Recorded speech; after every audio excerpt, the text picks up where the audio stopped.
G'day folks, welcome back to the channel. Today I'm going to do a quick review, or not a review, a first impressions video.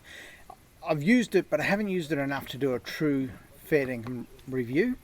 So a first impressions video on the Bluetti. So excuse the lived-in look, but I've got the Bluetti here charging through the inverter.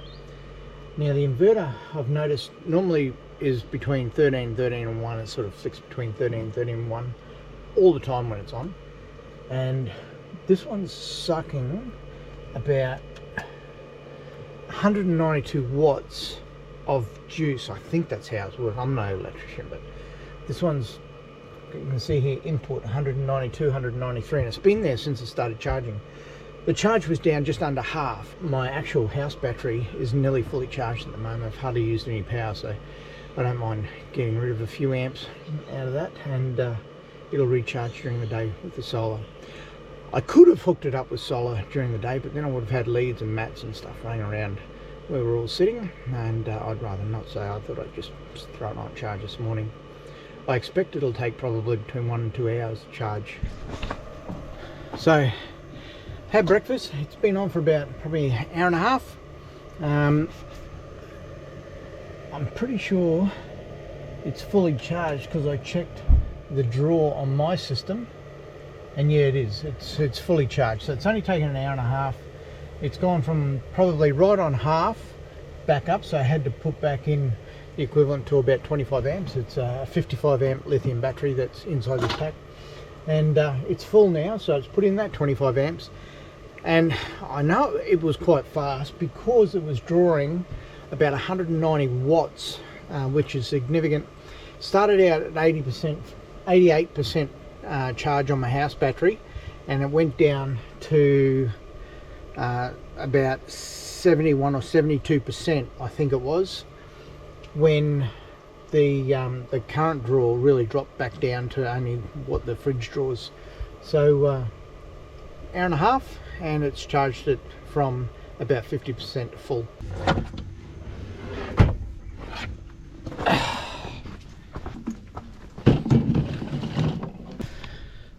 While we're camped here, it just lives on the table where we do everything at. We eat at, we sit around, we chat, and we also do a lot of the charging and computer work on there. So today's an editing day. Put it back there, it's fully charged, and we'll run all the bits and pieces of that today. It's a charging device, and I don't know a whole lot about it. I've only had it for a couple of weeks. I have been away now for about a week, and I have been using it. Currently it's being used to charge just about everything that I would normally be charging off my house battery in the camper van, and it's got an electrical system in there that is quite significant and does most of my charging. When I first got this, I'm not being sponsored, I don't get paid for this video.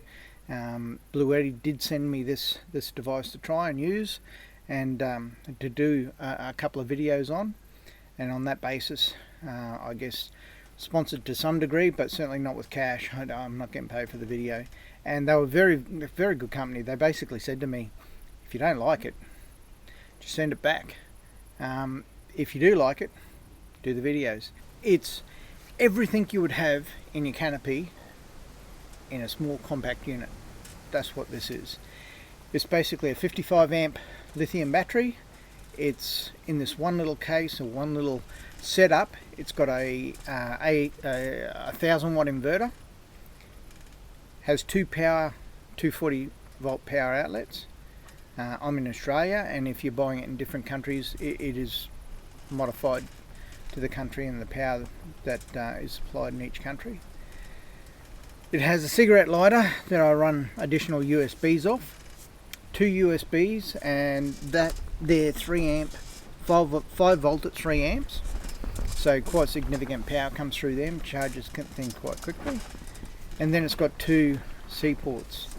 It also has 2 of the old style charging ports, and I do still have an old headlight that I can use one of those charging ports for, but generally speaking, I don't think there's too many modern devices sold these days where those ports will be warranted. Input up here, there's it comes with 3 or 4 different cords. Well, it comes with 3 different cords.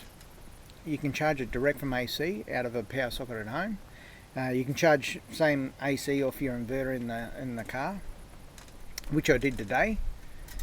Once that's charged, or if you don't have the ability to charge via 240, whether it be through an inverter in your car or whether it be at home, you can charge it at 12 volts as well. So you can charge it off a cigarette lighter, and if you have a solar panel, it even comes with the adaptation for a solar panel regulator to run through the input into this. From a practical perspective, it's exceptional. I don't have to charge everything in my car. I don't have to run to and from the car. I can have a table like this set up for my editing. If I was staying in one spot for a long period of time and I wanted to run a fridge out here, no trouble at all. You'd run your fridge off this.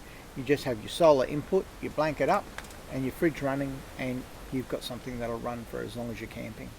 It does come, I think, in a smaller size. This one is the bigger one. It's got a little, at night time it's quite good, it's got a little light here that comes on. 3 settings, so low, high, then SOS. Pretty cool. To be honest with you, I don't use the light. It doesn't use a lot of power, but I have never needed the light. I've always got camp lights going somewhere, so don't really need the light, or I haven't had need for the light. But every other part of it, I use the inverter all the time.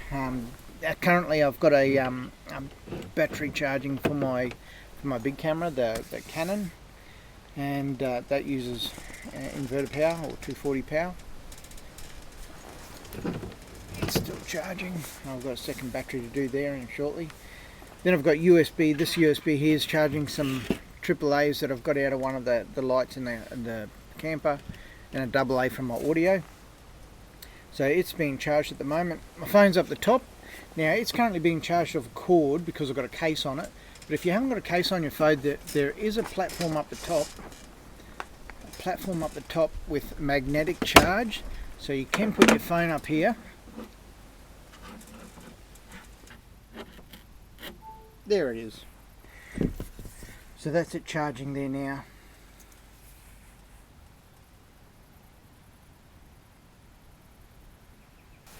So that's the phone charging now. On top, without a cord, I've always got a cord hanging around. It's not way easy just to plug it in and leave it in its case. So that's what I normally do. First impressions, 2 thumbs up, and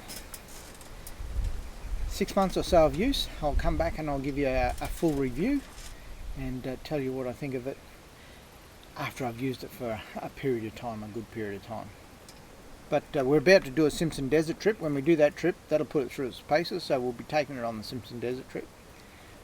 Another good thing that I like is when the missus is along with me, she'll sit in bed, and we don't have power up the end of the bed, so while she's sitting in bed, this is right beside her, and she can plug her iPad in and a computer and any charging that she needs to do while she's sitting in bed at night time, away from the bugs.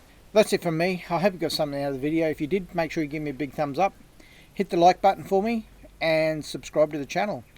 If you want to support the channel, you can. There's a Patreon link in the description below. Hit that, follow the bouncing ball, shout me a coffee. Till next time, take care.